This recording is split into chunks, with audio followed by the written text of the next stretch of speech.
Kwa jina naitwa Bahati Matinde ya Tabu, natokea mkoa wa Kaskazini Unguja, wilaya Kaskazini B. Maendeleo ya Dr. Mwinyi ninayojivunia ni mengi.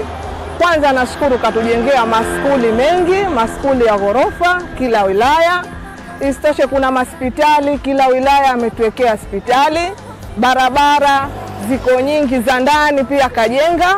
Kwa kweli tunajivunia mambo mengi kama kijana. Kura yangu mwaka 2020 imetendewa haki na ninamuomba Mwenyezi Mungu anijalie tarehe 29 niwe hai nipige tena. Nategemea tutapata maendeleo yatapita hali haya tulokuwa tunayo. Maana masoko nayo yameimarika, kwa Nyanya kuna soko Chuini pale, Jumbi. Yani tunamshukuru sana Dr. Mwinyi. Na washauri wananchi wenzangu hasa vijana. Maana vijana sisi ndio tuna changamoto kubwa.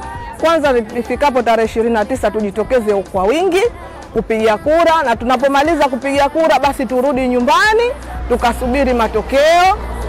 Na ninachowasihi wasipoteze kura yao, kura zao wazipeleke kwa Dr. Hussein Ali Hassan Mwinyi. Tuilinde amani kwa maendeleo ya Zanzibar yetu.